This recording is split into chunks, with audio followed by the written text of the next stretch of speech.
पाकिस्तान के सूबे खैबर पख्तूनख्वा और बलूचिस्तान में इस वक्त जो सूरत हाल बन चुकी है, हमें ये तस्लीम कर लेना चाहिए कि पाकिस्तान इस वक्त आपको हालत जंग के अंदर नज़र आता है। और इस जंग को अफगानिस्तान कैसे लकड़ियाँ फराहम कर रहा है और ये सारा का सारा मामला ईरान के उन एहतजाज के साथ कैसे जुड़ा हुआ है, ये तमाम तर वो चीज़ें जो कि आज के इस व्लॉग में मैंने आपके साथ शेयर करनी है। अस्सलामुअलैकुम। आज तारीख है 21 फरवरी 2026 और मैं हूं रज़ा अब्बास।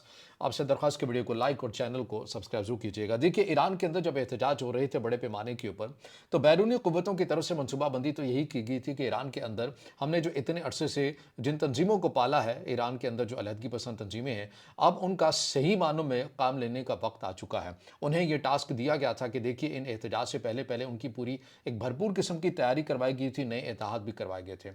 ईरान के अंदर होने वाले एहतजाज से पहले ही कलदम BLA और ईरान के अंदर जो मौजूद अलहदगी पसंद तंजीमें थी, इनके आपस में इत्तेहाद भी करवाए गए। और न सिर्फ इनके इत्तेहाद करवाए गए, बल्कि कलदम TTP और हाफिज गुल बहादुर जैसी तंजीमों की भी इनके आपस में इत्तेहाद करवाए गए। वजह क्या थी? वजह यह थी कि हमें जब जब जहाँ जहाँ जिसकी भी ज़रूरत पड़ेगी, तो हम सभी ने मिलकर एक दूसरे के लिए काम भी करना है। और चूंकि ईरान का हदफ सबसे पहले था, ईरान के अंदर एक ऐसा ग्राउंड बना दिया गया था माशी पाबंदियों की वजह से, कि हमने इन एहतजाज की आड़ के अंदर बड़ा जो एक कारनामा है वो हमने सर अंजाम देना है। इसमें कोई शक नहीं है कि ईरान के अंदर जो एहतजाज हुआ उसके अंदर आवाम बाहर निकली, आवाम को अपनी हुकूमत के साथ गिले शिकवे थे। खुद ईरान के सुप्रीम लीडर ने भी इस बात का एतराफ़ किया, ईरान के सदर मसूद पेज़ेश्कियान ने भी इस बात का एतराफ़ किया। लेकिन एहतजाज की आड़ में जो कुछ कुव्वतें करना चाहती थीं, वो बड़ी तादाद के अंदर ईरान ने नाकाम बनाया तुर्की और पाकिस्तान की मदद से। हुआ क्या? हुआ ये कि अफगानिस्तान से बड़ी तादाद के अंदर कुछ ऐसे आम दुश्मन ईरान के अंदर दाखिल होते हैं, और जिसके अंदर पाकिस्तान साइड की जो बलोच अलहदगी पसंद तंजीमें हैं, उनके अफराद भी थे। और फितनतुल खवारिज जिसे रियासत पाकिस्तान नाम देती है, उनके अफराद भी ईरान के अंदर दाखिल होते हैं। और ईरान ने तुर्की और पाकिस्तान की इंटेलिजेंस मालूमात की बुनियाद के ऊपर ऐसे अफराद को बहुत तेज़ी के साथ गिरफ्तार किया। इनका मकसद ये था कि ईरान की पुलिस को हमने निशाना बनाना है, ईरान के अंदर जिस हद तक कम हो सकता है अदम इस्तेहकाम फैलाना है, और ये तासुर देना है कि ईरान के जो बलूचिस्तान सिस्तान के जो इलाके हैं, अब ये ईरान की रियासत के कंट्रोल से मुकम्मल तौर के ऊपर बाहर हो चुके हैं। लेकिन ऐसा नहीं हो सका। और मैं ये बात क्यों कर रहा हूँ कि पाकिस्तान के बलूचिस्तान और अफगानिस्तान से बड़ी तादाद के अंदर जो आमद दुश्मन है वो ईरान के अंदर दाखिल हुए। इसमें जो ईरान ने बड़ी तादाद के अंदर ऐसे अफराद को गिरफ्तार किया, उनके पास से गैर मुल्की असलहा निकला था। और ये गैर मुल्की असलहा कौन, कहाँ पर, कैसे और कब छोड़कर गया था, ये मुझे बताने की ज़रूरत नहीं है, आप इससे बाखूबी आगाह है। वही असलहा जो है वो पाकिस्तान के अगेंस्ट, पाकिस्तान की सिक्योरिटी फोर्सेस के अगेंस्ट इस्तेमाल होता है, वही ईरान के अंदर जाता है, वही ईरान के अंदर ईरान की पुलिस और ईरान की सिक्योरिटी फोर्सेस के अगेंस्ट भी इस्तेमाल हो रहा था। और ईरान ने बड़ी तादाद के अंदर ऐसे जो मनसूबाबंदी है उसको नाकाम बनाया। अब चूंकि ये मनसूबा ईरान से मुतलिक नाकाम हो चुका था, और बैरूनी आका जो है वो जो इन तंजीमों को सपोर्ट करते हैं, फंड करते हैं, इतने अरसे से इनको पाल रहे हैं, जब उन्हें यह लगा कि भाई हम तो सरमाया किसी ऐसी जगह के ऊपर लगा रहे हैं जिसका कोई हासिल असूल नहीं है, तो ये जो तंजीमें थी, अब इन्होंने कुछ तो करना था ताकि इनकी मार्केटिंग जो रेट है वो उसी तरह ऊपर रहे, इनका जो एतमाद है अपनी बैरूनी आकाओं की नज़रों के अंदर वो उसी तरह बहाल रहे। तो उसी के लिए हमने ऑपरेशन हीरोफ 2.0 बलूचिस्तान के अंदर होता हुआ देखा, और एक ही जगह के ऊपर 12 से जो 13 हमले किए गए थे, वो उसी तमाम चीज़ों की अक्कासी थी और एक बौखलाहट भी थी। अब ये कामयाब हुआ, नहीं कामयाब हुआ, सिक्योरिटी फोर्सेस की तरफ से डबल सेंट्री मुकम्मल की गई।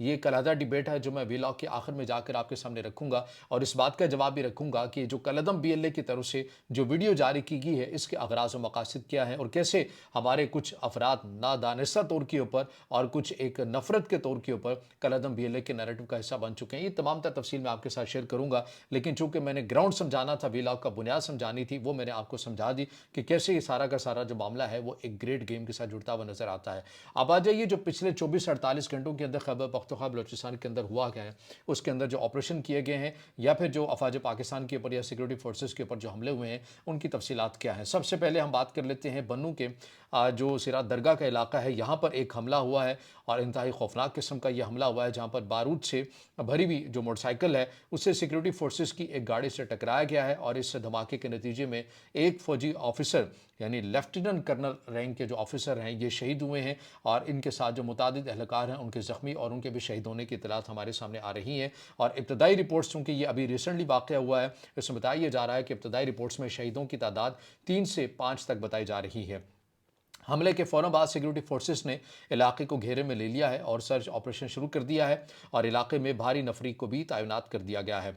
दूसरा जो है वो पैरामिलिट्री फोर्स पर ड्रोन हमला हुआ है और ये बन्नूही के इलाके में एफसी लाइन पर क्वाडकॉप्टर ड्रोन से हमला ये किया गया है और इसकी तफसीलात कुछ यूँ हैं कि हमले में एफसी के 8 एहलकार जख्मी हुए हैं। ड्रोन हमला अफ्तारी के वक्त किया गया है शुमाल की जानिब से और जख्मियों में नायब सूबेदार, हवलदार और दीगर रैंक्स के जो एहलकार हैं वो शामिल हैं। इसके अलावा सिक्योरिटी फोर्सेस ने जवाबी फायरिंग की और ड्रोन वापस भी चला गया और फिर इसी वाक़े के फ़ौरन बाद जो है गेस्ट हाउस पर एक क्वाडकॉप्टर हमला होता है, ड्रोन हमला किया जाता है।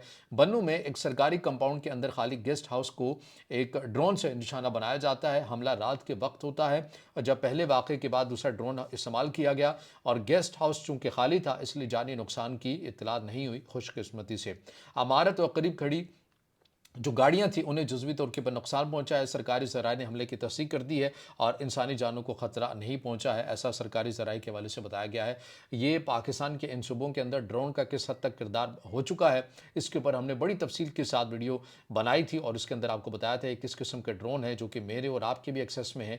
ये उन्हीं ड्रोन्स को मुसल्लह जो जत्थे हैं ये इस्तेमाल करते हैं। अगर आपने वो वीडियो नहीं देखी तो आप ज़रूर जाकर देखिएगा।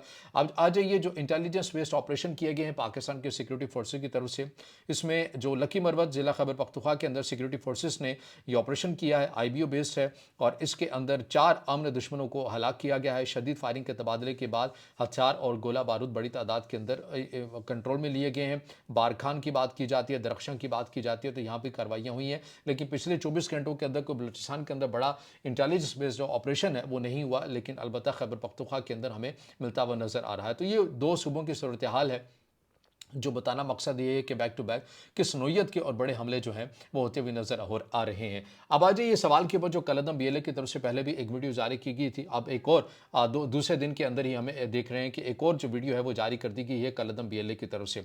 इसके अंदर पहले ये वीडियो हकीकत के ऊपर मबनी है या नहीं है मैं इसके ऊपर बात ही नहीं कर रहा। बहुत सी बातें हो चुकी हैं, कुछ कहते हैं कि कुछ ऐसे अनासर की तरफ से गलती की गई है, अपने फौजियों को ऑन नहीं किया गया, यह ब्लंडर था।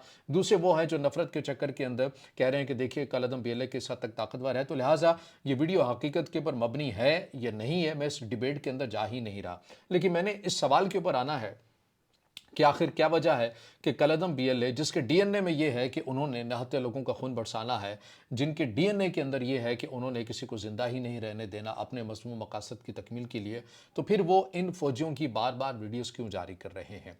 इन्हें अपने जो इनका एक अपना जो काम है वो उस काम को अपने मंतक़े अंजाम तक क्यों नहीं पहुंचा रहे? उसकी वजह ये, पहले इस बात के ऊपर आ जाइए, ये जो जिस नौइयत के वो फौजी जवानों को दिखाने की कोशिश कर रहे हैं उनकी आईडी कार्ड्स, इनकी अगर यूनिफॉर्म को हकीकी भी मान लिया जाए तो ये वो यूनिफॉर्म है, ये ऑपरेशनल फोर्स नहीं हुआ करती। ये किसी न किसी ऑफिसर के साथ ड्यूटी के ऊपर मामूर अफराद होते हैं या मुख्तलिफ जगहों के ऊपर चेक पोस्टों के ऊपर खड़े हुए जवान होते हैं। ये इनका काम ऑपरेशनल या ऑपरेशन फोर्स नहीं होता है। ये वैसे ही आप कहेंगे कि दीगर अफराद के वाले से या दीगर कामों के वाले से इन्हें इस्तेमाल किया जाता है। ये तासुर ये दे रहे हैं कि हम उन्हें उठा कर ले आए हैं जो कि ऑपरेशनल फोर्स है, जबकि वो ऐसे नहीं है। अच्छा, अगर ये वीडियो हकीकत के ऊपर मबनी हो जैसे यूनिफॉर्म है, मैं उसकी बुनियाद के ऊपर बात कर रहा।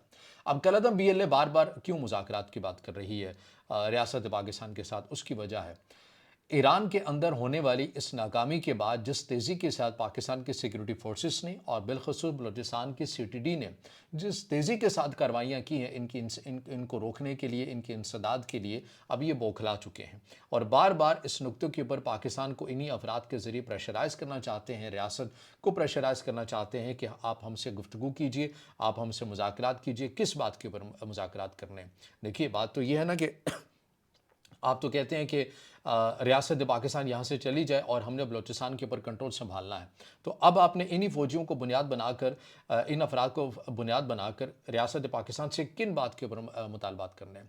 तो जो चीज़ बताई नहीं जा रही वो ये है कि कलदम बीएलए की तरफ से इन तमाम अफराद को ढाल बनाकर रियासत पाकिस्तान के सामने ये चीज़ रखने की कोशिश की जा रही है कि ये जो आप तेज़ी के साथ आपने मुहिम हमारे अगेंस्ट शुरू कर दी है, आप इसके अंदर नरमी लेकर आएँ। ये दरअसल इनका यही मकसद है, इसीलिए बार बार ये प्रेशराइज कर रहे हैं हैं। चूंकि ऑपरेशन हीरोफ 2.0 के अंदर इन्हें बुरी तरह नाकामी का सामना करना पड़ा है, तो लिहाजा अब ये मीडिया के अंदर फेम हासिल करने के लिए, सोशल मीडिया की तवज्जो हासिल करने के लिए और पाकिस्तान की आवाम जो दो हिस्सों के अंदर आपको तकसीम नज़र आती है, कुछ आपको इदारों से नाराज़ नज़र आती है, उनकी हमदर्दियाँ समेटने के लिए भी ये बताया जा रहा है कलअदम BLA की तरफ से कि देखिए हम इतने ताकतवर हो चुके हैं कि हमने अफवाज पाकिस्तान के जवानों को गिरफ्तार कर लिया है और उनकी जो वीडियोज़ हैं वो जारी कर रहे हैं। और हमारे वो दोस्त जो कि किसी भी पॉलिसी की वजह से या अपने सियासी लीडर की वजह से रियासत से इस हद तक बुग़्ज़ का शिकार हो चुके हैं या नफ़रत कर रहे हैं, वो इस बात को ध्यान में नहीं रख रहे कि वो कैसे दुश्मन ही के मैदान में कूदते हुए नज़र आते हैं।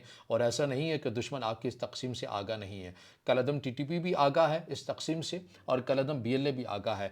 मैं आपको बताता हूँ कि कोयटा के अंदर एक वाक़या हुआ जिसके अंदर मुतादिद बैंकों को नज़र आतिश किया गया, उनकी ATMs को नज़र आतिश किया गया, MCB बैंक को नज़र आतिश किया गया, उसके बिल्कुल साथ अस्करी बैंक था, उसको नज़र आतिश नहीं किया गया।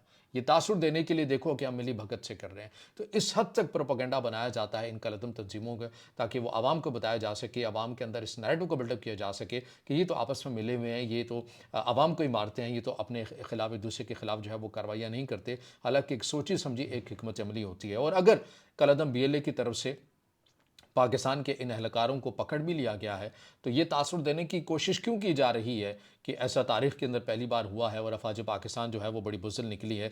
देखिए, जब आप हालत जंग के अंदर होते हैं तो नुकसान दोनों साइड का होता है, फ़ातह एक होता है, नुकसान दोनों साइड का होता है। और हमने हमेशा ये देखा है कि रियासत ही फ़ातह रही है। तुर्की की मिसाल हमारे सामने है कि 40 साल तक उन्होंने PKK के साथ लड़ाई लड़ी है, तो कुर्दों के साथ लड़ाई लड़ी है और 40 साल के बाद उस तंजीम ने आकर सरेंडर किया है। एक पूरी तफसील है, वो मैं आपके साथ रख देता हूँ मुख्तसर करके। आयरिश रिपब्लिकन आर्मी ने बरतानिया की कई फ़ौजियों को अगवा किया और कैदी बनाया। कोलंबिया की FARC ने फ़ौज और पुलिस एहलकारों को 10 से 15 साल तक जंगलात के अंदर यरगमाल बना के रखा। श्रीलंका की लिबरेशन टाइगर ऑफ तमिल ने फ़ौज के एहलकारों को गिरफ्तार किया और कुछ कैदियों का तबादला भी किया। तालिबान ने 2021 से पहले और बाद में कई अफ़गान फ़ौजियों और अमरीकी नेटो फोर्सेस के एहलकारों को यरगमाल बनाया। 2009 में अमरीकी फ़ौजी को तालिबान ने गिरफ्तार किया था। 2014 में कैदियों के तबादले पर रिहा कर दिया। यमन, सूडान, शाम और लेबनान में भी ये हो चुका है। नॉन स्टेट एक्टर ऐसा काम इस वजह से करते हैं कि कैदियों के तबादले किए जा सकें या रियासत के ऊपर दबाव डाला जा सके और अपने लिए कुछ किसी हद तक जो नरमी है वो पैदा की जा सके। ये तमाम तर वो तारीख़ है जो मैं आपके सामने रख चुका हूँ कि इससे पहले भी मुसल्लह जो जत्थे हैं वो ऐसे हरबे इस्तेमाल कर चुके हैं पाकिस्तान के बाहर की एग्जाम्पल। तो ज़रूरत इस अमर की है कि चूंकि पाकिस्तान के ये दो सूबे बिलखसूस हालत जंग के अंदर है, तो लिहाजा हमें दुश्मन के नैरेटिव के अंदर नहीं आना है, दुश्मन के बनाए हुए मैदान के अंदर नहीं आना। हमारा इख्तलाफ होगा इस्टेब्लिशमेंट के साथ, हमारा इख्तलाफ होगा अपने इदारों के अगेंस्ट, लेकिन वो लड़ाई हम खुद अपने घर के अंदर रहते हुए लड़ लेंगे। लेकिन हमें दुश्मन के मैदान के अंदर जाकर अपने ही इदारों के अगेंस्ट उस प्रोपेगेंडा, उस मुहिम का हिस्सा जो है वो नहीं बनना चाहिए। तो बहरहाल वो अपडेट्स हैं, चीज़ें जो बड़ी तफसील के साथ आपके साथ शेयर की हैं। अब इससे जुड़ा आपका कोई सवाल हो या राय हो तो ज़रूर कमेंट में ज़ाहिर ख्याल कीजिएगा, वीडियो को लाइक कीजिएगा, दोस्तों के साथ शेयर कीजिएगा और इस चैनल को ज़्यादा से ज़्यादा सब्सक्राइब भी।